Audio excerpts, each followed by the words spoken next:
The researchers drafted these self-constructed questionnaires. Like natin.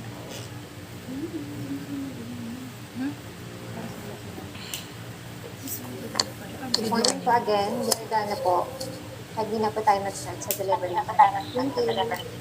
Okay, thank you very much, Ma'am Jen. Okay, congratulations. I like the presentation. I like the energy. Kahit naka-video lang siya. Okay, so we are here to share with you our comments for you to better present your paper for the final defense and to meet the intentions of your study. Okay, so can you share with me the title of your study?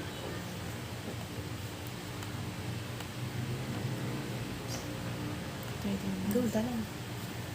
Hi, am I being heard? Kindly share to me the title of your study. Job competency level assessment of the hospitality graduates by the industry employers. The industry employers. Okay, you have to see the importance of the items you have in the title. The job competencies, I can see you have the KSA, knowledge, skills, attitudes model, and those of which that of whom will evaluate are the industry employers.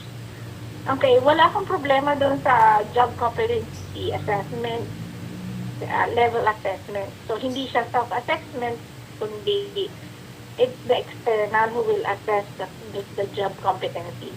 It's okay with me. The thing lang sa akin is the industry employers. These are very busy people. Kung employers ang target natin, I don't know how would you do it. If the graduates, you have to describe ang year ng graduates. Na-describe niyo ba kung sino yung mga graduates na yon? From what year? When you say graduates, anong span ng graduates natin? Hospitality graduates. Hospitality graduates po, ma'am. Hospitality graduates. Oo nga. So graduate sila ng anong range ng year? Sabi na ng contrast ako. 2016, 27. Kasi, Isang year lang? Graduate sila ng isang year? I would suggest mga 3 kasi yung period meron din siyang okay, so wala kayong na-mention nung range ng year ng graduates, pero you have to have it, hindi pwedeng graduates lang. Ano po? apa. To consider that. As to your variables and sub-variables, siguro dun sa profile of the employers, I don't know if they will discreetly unveil some of the items. And of course, years in the position, number of employees. Ang tanong ko lang dito, ang problem na nakikita ko, o initial na sinabi ko, if your target really are employers, for the sake of your study, I don't know how would it be possible. Usually, may mga HR naman itong mga to. Yeah. So, well, they have also assessment for that, siguro. I don't know, baka immediate supervisor ang kailangan. Kasi usually, mga employer, hindi naman nila alam kung gaano hospitality management to, no? Hospitality. From what, anong mga usually, na-track nyo na ba yung mga employment nila? Ang limitation, like, aligned ba sila kasi may matching ba dun sa graduate course nila dun sa employment? Anong limitations nun? So, paki-identify, dapat, nakikita po dapat yung estudyante na naka-align yung kanyang trabaho dun sa course niya. Yun lang. Kasi kung hospitality management, tapos hospitality management, right? Yes po. Yes. So, dapat align siya dun mismo sa job niya. Okay? So, kasi yun yung context ng competency dun sa knowledge skills. challenge, paano kung may mismatch? Okay? Halimbawa, hindi talaga na-employ si graduate doon Actually, ma'am, sa yun nga po tamang yung gusto job namin niya. malaman kung Job bakit description po of may the mga course. nakikita po kasi So, kami ibig sabihin na hindi siya included. graduate ng hospitality Ang graduates challenge na hindi doon, po ilan align yung ang mga trabaho nakamatch nila. So, doon sa ano job, po yung... job niya. Okay?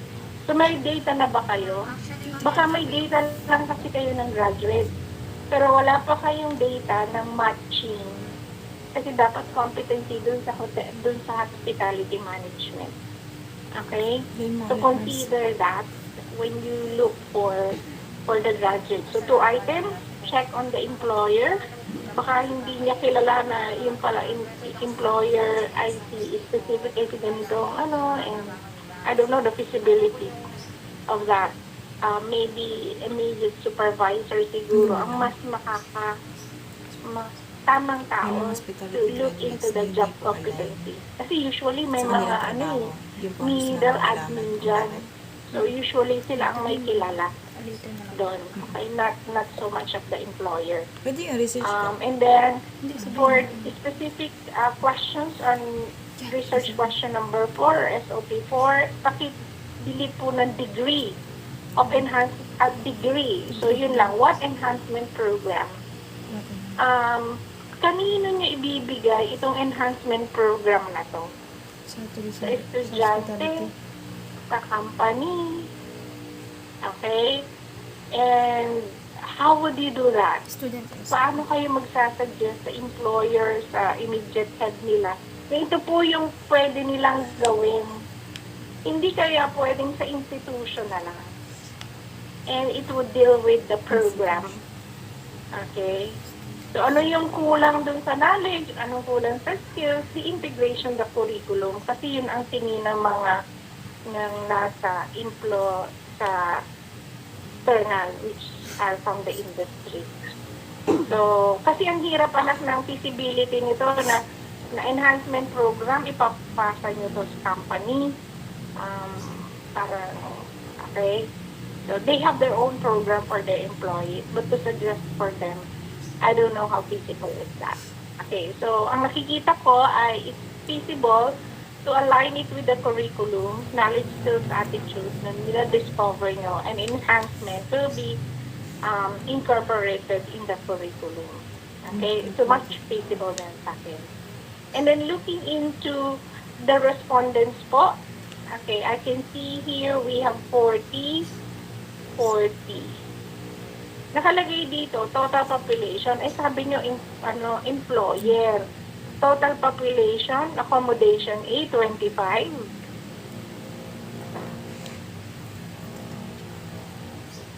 25 na 25 graduates ba? 25 graduates? Ano Hindi yung total po. population na to? Respondent? Kung immediate head, i-evaluate si Ano yun, di ba? competency Mga manager. ni graduate, bakit 25 ng respondents nyo sa accommodation A? Ma'am, yun po yung mga yun po yung mga mag-a-assess po sa mga employer. Katulad po yung mga HR po, mga manager, mga supervisor. Yun po yung magiging respondents po namin. Okay, anak, nakikita niyo yung picture. Ilang empleyado na graduate nyo sa accommodation A? Ay, di may picture. Ilang naging empleyado na graduate ni LC sa Hospitality Management na nasa accommodation A. So, ibig sabihin, halimbawa, isa estudyante, 25 ang mag-a-access kay estudyante. So, knowledge, skills, attitude niya. Doon sa beverage ganito. At saka sabi nyo, of employer Ang kinukuha nyong profiling ay employer. Di mismatch agad itong respondents nyo. Okay? So, align lang tayo. Sino ba talaga ang ating respondent? Ang i-evaluate natin ay estudyante natin na graduate natin sa LT. So, paano yun? Kung tatlo ang tatlo ang empleyado sa accommodation A, tig to 20, yung 25 na yon mag-a-access dun sa tatlo. Okay, so see, because you also have to identify In general. or provide us with how In general po yung mga the hospitality mechanism management. of your data gathering. So, kindly check, ilang employee nag-graduate sa accommodation A from LC? Sa ano, lahat ito merong graduate, diba, na LC? Ma'am, excuse me po. Itong lahat ng accommodation, sure kayo may graduate dito ng LC? Ma'am, yung sa amin po kasi general po, hindi po for LC lang po na graduates po. Base po nga, hospitality general, graduates. sige, general siya. Apa. So, ibig sabihin, pag may isa na akong empleyado na graduate ng LC, 25 sila mag-i-evaluate doon sa isang yun.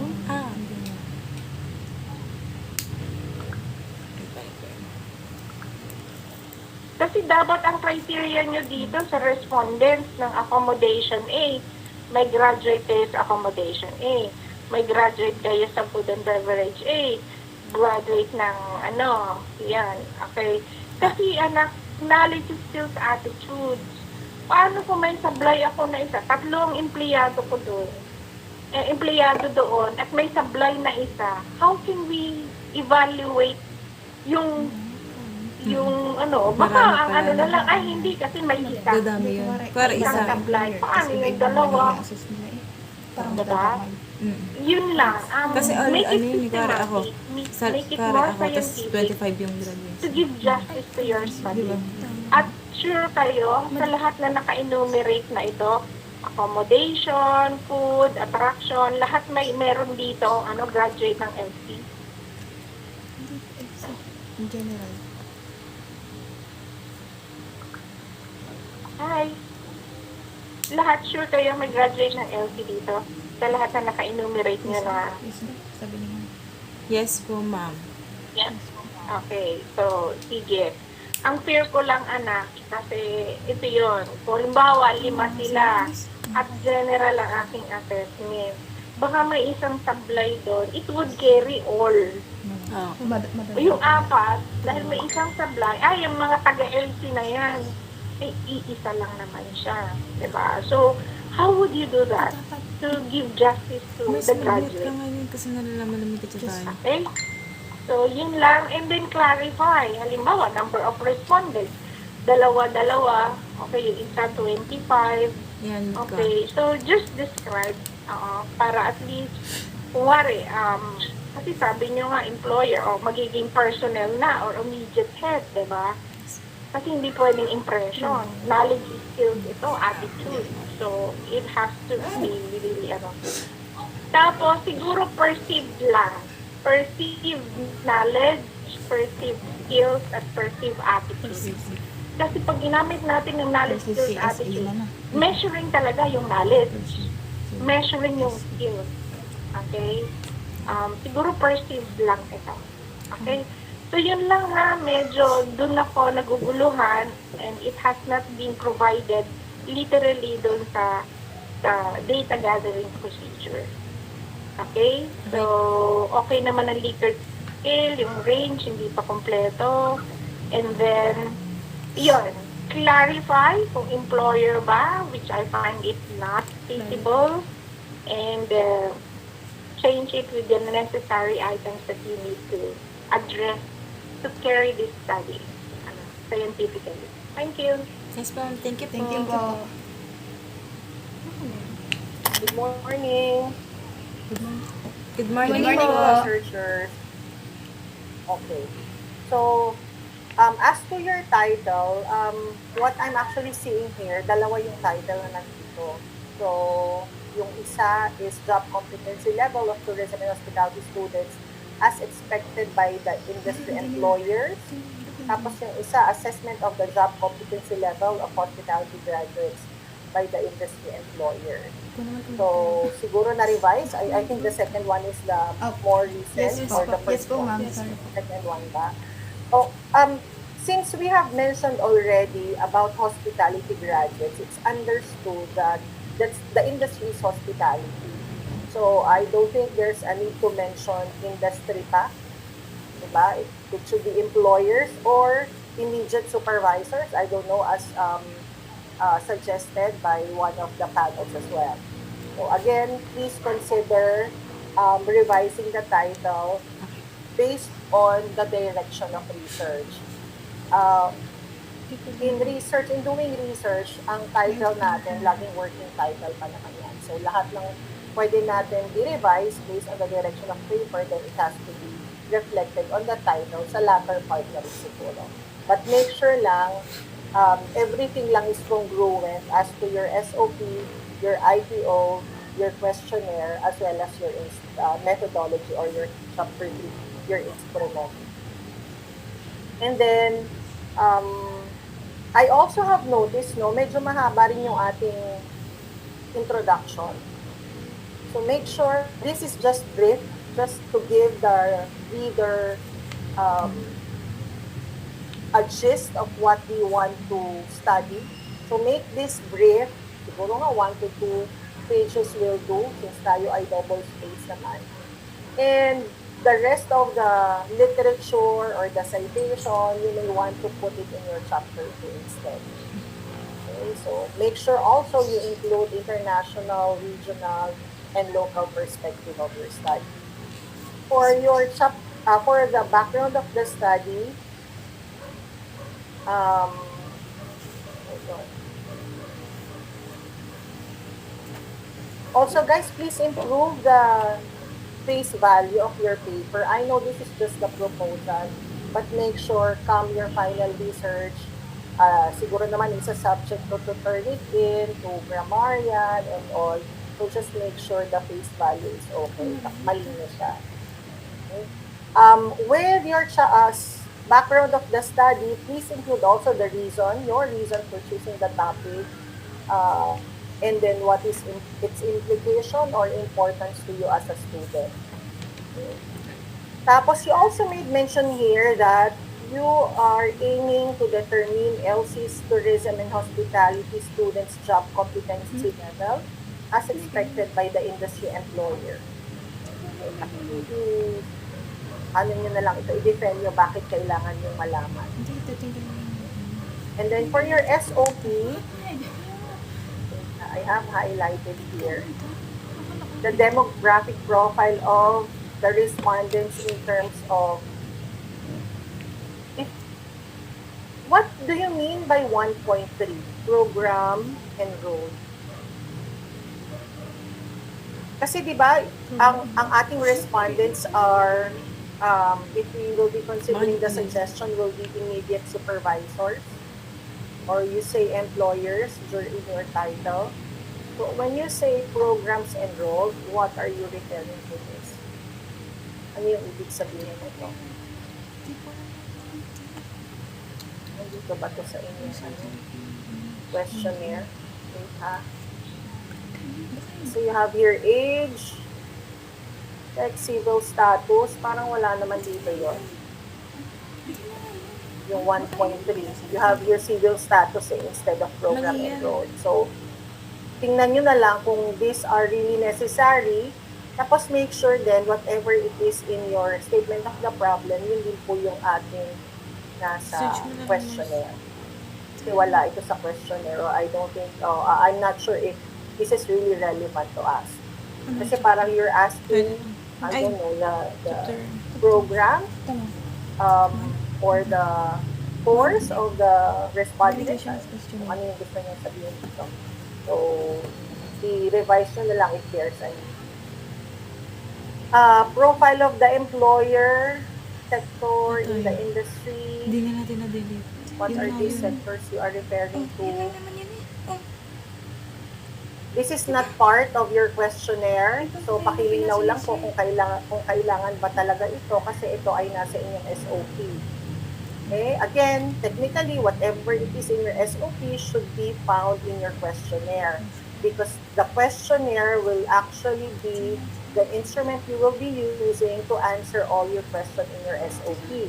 Kung hindi nyo to naitanong sa inyong prospect or sa inyong respondents, there is no way to get data from them. Yun yung Okay, ine-edit so ni make Ma'am sure na pareho nakaraan. yung Hindi nasa nga doon SOP at na-edit. nasa questionnaire.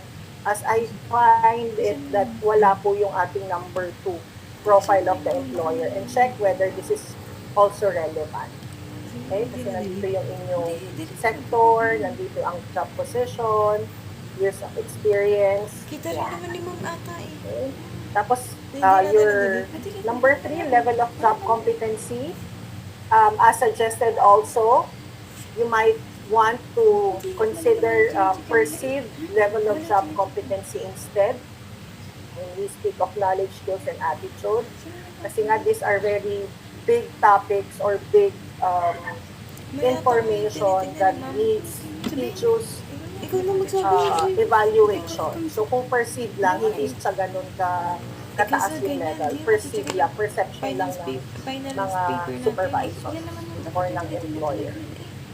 Okay? And then for your number 4, findings, based on the findings, what recommendation, Ayun, tama there yun. should be a specific output of this study that you will be Tama yung findings. proposing. Siguro sa Okay, SOP so it's up to you kung ano yung ipopropose nyo, whether this will be addressed or the beneficiaries would Malingan be sila chika ni Ma'am. the Yun yung pinalitan hospitality natin lahat ng nandun tayo industry patikin or na would kaso. be the institution or the academy. So, yeah. And then, Baka sa ibang Hold countries on. naman pumunta. for Hindi the Baka yung unang framework, pinasa. yung inyong ITO, input, process, output, descriptive, you have, again, yung face value na ha, paki-improve na lang. Yung sa output, specific recommendation or specific output dapat yung doon. Na-edit nyo na yun, di ba? Ano yung pinapakula ni Ma'am Carol? Ah. natin yung SOP for nyo. Magsalita Okay, kayo. for your chapter 2, just make sure, just the same with the other groups, make sure lang you make use of your literature in the synthesis as you have to compare and contrast ideas. Okay, this will also help you support your interpretation come chapter 4. For the third part, which is your chapter 3, I have the same Dali. issue as to your number of Mag-permission respondents. to speak na kayo. Nakikita ko rin, when you speak of your respondents, these are supervisors or the best person really to ask are the immediate supervisors. Kasi most likely, these are people who are at least knowledgeable about the skills, knowledge, and attitudes of their staff. Diba? So, for example, there are ano ba ito, 25? You mentioned that these are total population of the employees in accommodation A. Permissions to speak. Diba, yung sa F&B, you have 3, sa attraction, you have 2. So again, make clear lang natin, no? Kasi ang ating target, ang sinabi nyo kanina ay general. When you say general, nakita ko kasi dun sa inyong background of the study din, sabi nyo hospitality graduates of LC. Siguro kaya na-top nyo na ito, hoping that you have identified graduates from these establishments as well. I'm not sure if 25 is referring to the number of Kasi iba yung chinecheck ni Ma'am. graduates na nasa LC or number of Baka staff magalit na pa siya sa nagwo-work atin. doon sa Tinutulungan na nga tayo eh. Okay, so again, palinawan na lang po ito. And when you say generic, what do you mean by that? Sabi nyo kasi generic, so naisip ko, ano bang i-measure nila? Generic hospitality graduates, whether kung anong schools. Kaya lang when I go back to your background of the study, ang nakalagay doon ay graduates of LC. So at which is which, saan tayo magko-concentrate? Patayin ako. Ma'am Carol, excuse po. Permission to speak po. Yes, ma'am. Ma'am, parang iba po yung paper na... Kasi po ma'am, nagpalit na po si Miss Dala ng title. So automatic po na bago din po yung other content ng papers nila. Parang yung nababasa niyo po ma'am, yung previous paper pa po nila. Ano kaya yun, ma'am? Opo. Kasi po ano po ang alam ko po ay na-edit na po nila yung kanilang SOP4 and then tinanggal na po nila yung Opo. first part ng SOP1 nila. Pati po yung chapter 3 na bago na po kayo. Wag nga, dinadown. Actually, hindi ko lang, hindi ko lang ba ito dinownload? Pero ma'am, yung naka-upload dito sa, sa Yes. drive, alin to? Yung nasa drive po, ma'am, yan po. Kasi parang nabanggit po ni Ma'am Carol kanina, yung Ito yung tungkol sa iimig. gross. May sige, Ay, ano na just po, ma'am, pwede- pinaltan. Hindi ka Parang makita. mga File of the specific business na hospital. Yes. Yung sa drive po, ma'am, yun po yung Ayaw mo. updated po. Ano kay Jen? How about yung chapter 3, ma'am? As different din? Napalitan din? Yes, ma'am, may mga nabago din po sila doon sa part kong iyon. Yes po. Yung profile nila, profile pa din ng employer. Yes po. Yes, po. yes. Yes po.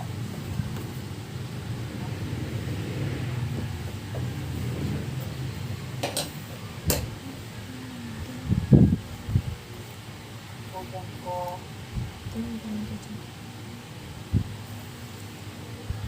Adventure, travel, and recreation. Ito na yun, ma'am. Accommodation A, F&B, attraction A, adventure, travel. So, ma'am, yung accommodation A, 25 pa rin ang naka-identify dito. Yes. Yes po, ma'am. Yes po, ma'am. Yun lang, ma'am. Yun din yung concern. Total of 40 respondents, lahat-lahat. Yun din, ma'am. Yung 25 kasi is this pertaining to the graduates ng LC na nasa accommodation A, or are these employees na nag-work na mag-a-assess doon sa kanila? Employers. Oo, ma'am, nakikita ko yung point ni ma'am, Vivian. Kasi kung meron niyang isa, ma'am, na nagwo-work doon sa accommodation A, ito bang 25 ang mag-a-assess sa kanya as to the KSAs? Yung tatlo po ba ang mag-a-assess doon sa nandoon na number of students doon? Parang medyo mahirap na. So, parang there's a need really to identify kung paano natin ma-measure ito o yung feasibility. Yan Po. Sabihin nyo kasi Yung lighters naman ay 4 point na, so this is okay na po. Sabi nyo kasi So yun lang man, ma'am. But as to the indicators of KSA, parang okay naman siya. Yun lang po siguro sa respondents ang kailangan natin. As for now, yun muna po siguro on my part. Ma'am, So, permission to speak po. go ahead po. Bali po sa accommodation po namin, kaya po 25 po yung respondents is kada branch po nila yun. Para pong sinama na. Branch ng Ng hotel po, every department. what do you mean branch? Kasi po may... Yeah. Bawat supervisor ng ano Oh, Yes, po, po, yes yes po. bawat department. Opo, yun po. Narorotate ba ang ating staff, yung employees, narorotate ba sa iba-ibang department? Diba when you're working, you're actually assigned in one department. And usually, you report to your immediate supervisor. Diba? Kunyari, ikaw ay nasa front office, magiging housekeeper ka rin ba? Magiging wait ka rin ba? Diba? Mm. So, usually, tayo, when we work, we are assigned in one department lang. Kung OJT ka siguro, pwede yun, di ba? Pag practicumers tayo, nag-rotate tayo into different department. But if you are working already for a certain company, kaya tayo may job description for JT. Kasi we are only assigned into, or we are expected of certain responsibilities based on our JT or job description. Right? So, yun lang. Yun yung kailangan lang nating check kung paano, ilan ba talaga ang respondents, kung 25 ba yan talaga, or kasi yung iba tigda dalawa lang. So, Yes po. medyo significant yung number. Okay po. Review nyo na lang. Thank you. Thank you po. Hi, good morning, researchers. Okay, Good morning po. Una tanong is, base dito sa title, clarify lang natin ha, para ma-enlighten din ako kasi na-confuse ako ng very lightly. Alright? So, base dito sa inyong title, job competency level assessment of the hospitality graduates by the industry employers. Yes. Okay? So, pag sinabi natin hospitality graduate, are we talking about just the graduates of Lemery colleges? In general. In general po, ma'am. Ano ibig sabihin ng general? Kahit hindi po, kahit ano Graduate pong na. school po, basta graduate po ng Ng hospitality. O yun. I think kaya nagkaroon din ng confusion sa part namin nila to. Ah, okay. Kasi, all along, ang akala namin is, para to sa Lemery colleges. Kasi, lately, kung ito ay para sa iba ring mga institutions or lahat ng mga graduates, regardless kung sa Lemery colleges sila o hindi, bakit? Okay, bakit ito gustong gawin? Ano ba talaga yung nakita ninyong gap? Meron ba talaga kayong nakitang need para gawin tong pag-aaral na to? Okay? Kasi, at yung magiging output ninyo is this something na kaya niyo ba talaga i-communicate sa mga other institutions na meron din kailangan areas for improvement pag lumabas, pag gano'n? Diba? Parang, ano ba yung nakita ninyo? Nakita ba ninyo na yung mga online na nag-graduate in 2020, hindi sila masyadong competent? Ganun ba? So, kailangan meron lumabas na problema eh, di ba? So, dapat meron tayong i-address dito. Also, yung magiging output ninyo na sabi niyo dito sa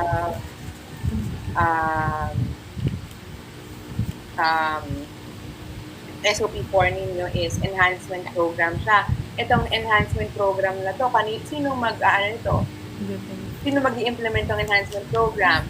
Yung employer ba? Training ba to? Through training nila? Or ito ba ay manggagaling sa intervention pa lang mula pa sa institution kung saan sila nag-aaral or nag-aral para sa mga future na graduates? Okay? So, kailangan natin yung part na yun. Plantahin yung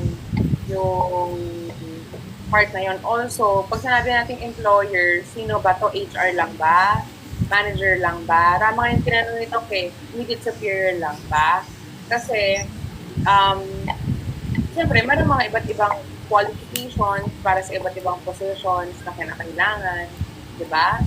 And hence, meron ding mga iba't ibang competency na kinakailangan para sa mga iba't ibang position na hinahanap natin ngayon. Okay? So, yun lang. Yun na muna. Siguro yung respondents talaga napaka-importante. Yung kinaklarify din sa inyo parang ni Doc Carol and Doc Bates pagdating dun sa mga different sectors. Okay? And then, paano ba kayo mag-gather ng data? Self-constructed po. Tapos, paano i-distribute? Google Form po. Google Form. Sino-sino itong mga to? Anong location ng mga to? Iba't iba po. Based po sa Then, sector. Diba? So, pag sinabi ninyong iba't iba, ano ba yung pinaka-local ninyo? Ano yung local? Galing po sa sa 8 sectors po. Ha? Sorry, hindi ko naintindihan. Galing po siya sa 8 sectors po. Yeah, 8 sectors, pero nasaan? Saan sila located? Ayun. Around Batangas po, ma'am. Diba? Kapag kasi sinabing around Batangas, sobrang lawak. So, let's be specific. Okay. Okay? Let us be specific. Okay, dapat may lokal kayo. Kung kunwari, District 1 lang, District 1 lang. Okay, kasi kung ang may mention nyo naman dito is yung mga locations ng mga to is, let's say, Taal, Lemery. Taal, Lemery. Yun lang naman ang nakikita ko dito. Eh, meron dito ang San Juan. Kailangan pa talaga, umabot pa tayo ng San Juan. Kaya nyo ba talagang ma-reach yun? Yung area na yun? Nag-iisang malayo. The rest, nasa Calaca, Balayan, Taal. So, baka gusto nyo i-reconsider yun. Right? Yes. So, yun lang muna. Salamat. Thank you Thank po. you po.